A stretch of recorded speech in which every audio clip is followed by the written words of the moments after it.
ये जो है आपका 6वां नंबर क्वेश्चन है। अगर ऐसे टाइप का क्वेश्चन आपको देखने को मिलता तो आराम से जो है इसको बनाइएगा, हड़बड़ाइएगा नहीं। ठीक, तो सबसे पहले इधर देखिएगा क्या बोला है क्वेश्चन में कि 3,000 रुपए का 8% वार्षिक ब्याज की दर से 1.5 वर्ष के लिए 1/2 दिया रहता है ना, 1/2 के रूप में, तो इसको 1.5 बोला जाता है। चक्रवृद्धि ब्याज की गणना करना है, जबकि ब्याज क्या करना है, अर्ध संयोजित करना है। सबसे पहले यहाँ पर इसको लिखना, अर्ध करके लिखना, दिया है, लिख लेना। क्या दिया है, सबसे पहले जो है 3,000 रुपए जो है वो किसके रूप में है, मूलधन के रूप में है, जिनको P से दर्शाया जाता है, और ये हो जाएगा 3,000 रुपए। ठीक है, दर दिया है, दर से पहले मैंने समय को लिख लेता हूँ। ठीक है, समय को पहले लिखना होता है। समय को n से या तो आप t से दर्शा सकते हो, जो कि कितना दिया है, 1/1/2। 1/1/2 का मतलब होता है 1 और आधा। 1 का मतलब 1 साल और इसका मतलब जो है आधा वर्ष, मतलब कुल टोटल कितना वर्ष, 1.5 वर्ष। अब 1.5 वर्ष को जो है आप कितना लिख सकते हो, ध्यान देना। 1.5 वर्ष को आप देखो, 1 वर्ष में होता है 12 माह होता है, और आधा वर्ष में कितना हुआ, 6 माह। सबको जोड़ दूंगा तो कितना माह हो जाएगा, 18 माह के बराबर हो जाएगा। अब हमें जो है क्या करना है, अर्धवार्षिक संयोजित करना है, मतलब ये जो है वार्षिक है उसको अर्धवार्षिक करेंगे।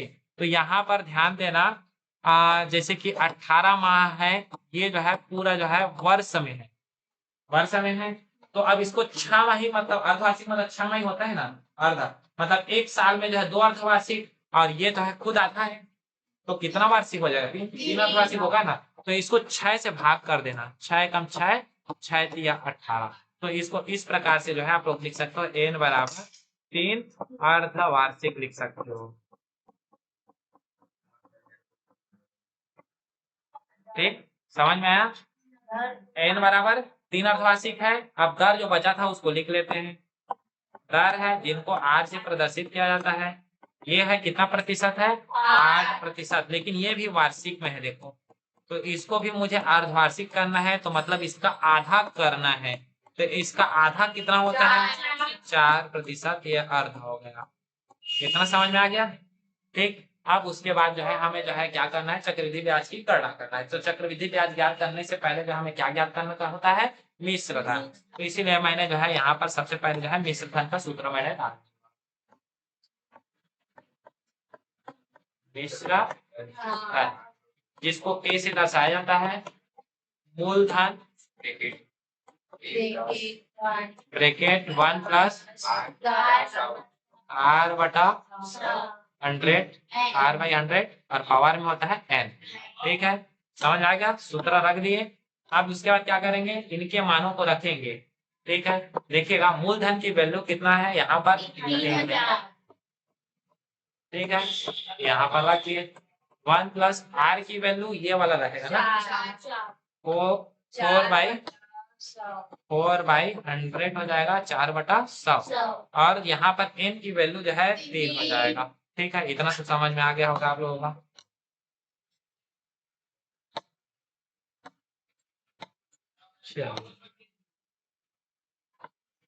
अब इसके बाद में क्या करेंगे, जो है उसको लिख देते हैं। 3,000 है उसको लिख दिया, कटाने वाला बनाए या बिना कटाने वाला बनाए, कटाने वाला में जो है लंबा चला जाएगा। ठीक है, बिना कटाने वाला बना, शॉर्ट है। यदि घात अगर छोटा रहता है ना, 2 रहता है, तो कटाने वाला बना लिया करो। 3 ठो रहा ना, तो जो बिना कटाने वाला। ठीक है, तो बिना कटाने वाला बनाओगे तो ज्यादा फायदा में रहोगे। तो ये जो है कितना हो जाएगा, 100 एकम 100, और ये तो 104 होगा, 104/100, और बटा कितना है आपका, 3 है। ठीक, कैसे हुआ, 100 एकम 100, और वो ऊपर वाला जुड़ता है, 100 के साथ में 4 जुड़ता है, बात खत्म। ठीक है, तो 104/100। अब इसको क्या करोगे, लिख देना। ठीक है, इसको कितना बार लिखोगे, 3 बार। ठीक है छत्रपाल, समझ में नहीं आएगा तो पूछना। मैं यहाँ बोल रहा था। चलिए ठीक, अब क्या करेंगे देखिएगा, इधर का 2 जीरो, ये 2 जीरो साथ कर, 1 जीरो 1 जीरो साथ, ये बीच वाला जीरो नहीं कटता है ध्यान, ठीक है, लास्ट में रहता है वही जीरो बस कटता है। यहाँ पर बचा 3 गुणित 104 गुणित, ये दोनों को आपस में गुणा कर देंगे, ठीक है। तो देखिए 104 से जो है 100 से 4 अधिक है, तो 104 में अगर मैंने 4 जोड़ दिया तो 108, और 4 का ही स्क्वायर होता है 16, 4 चौक 16, तो इन दोनों का गुणा जो हो गया इतना हो गया, इसका गुणा आसान होता है। यहाँ पर 3 जीरो बचा, 3 जीरो को लिख दिया, मैंने जो है 3 को जो है 104 के साथ गुणा किया, तो 3 चौक 12, ये इस प्रकार से हो जाएगा 312 गुणा करोगे तुम, ठीक है। अब इसके बाद में जो बचा है उनका भी मैं गुणा कर दूंगा, ठीक है। चलिए मैं इसको जो 100 को बाद में लिखूंगा, अभी गुणा कर देता हूँ, ठीक है। देखिए 6 दूनी 12, 12 की 2 हासिल 1, 6 कम 6 और 1 7, 6 दिया 18 होगा ना, 6 दिया 18, ये हो गया। 1 का पहाड़ा पढ़ूंगा तो वही आएगा जो है 8 दूनी 16 हासिल 1, 8 एक 8 और 1 9, 8 दिया 24,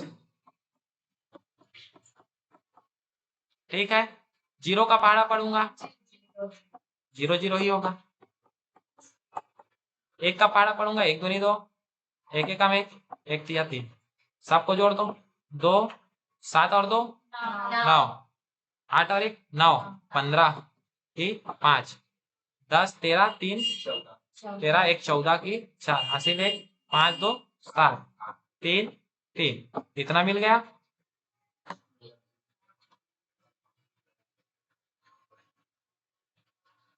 चलिए इसके बटा 100 था उसको मैं यहाँ लिख देता हूँ, ठीक है। ये दोनों को आपस में गुणा किया तो इतना मिल गया, ठीक। और इसके बटा में अभी भी क्या है 100 है, बटा 100 को लिख ले, 100 नहीं है जी 1000 है, ठीक है।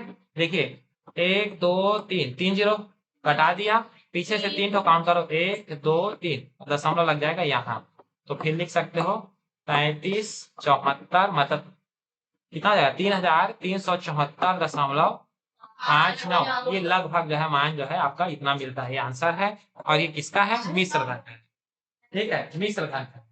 पॉइंट के बाद में लगभग रहता है, उससे कोई दिक्कत नहीं, पॉइंट के आगे जो है गलत नहीं होना चाहिए, ठीक है। आप देखिएगा लास्ट में बोला है चक्रवृद्धि ब्याज याद करने के लिए, तो चक्रवृद्धि ब्याज भी याद कर लेते हैं। तो चक्रवृद्धि ब्याज को जो है सूत्र याद होना चाहिए, a माइनस पी होता है, ठीक है।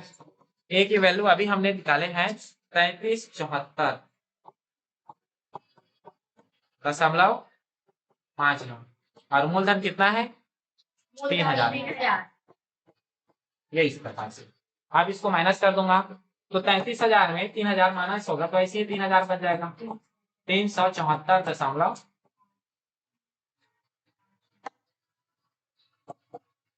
ये जो है आपका चक्रवृद्धि ब्याज हो जाएगा, इस प्रकार से इसको निकाला जाता है।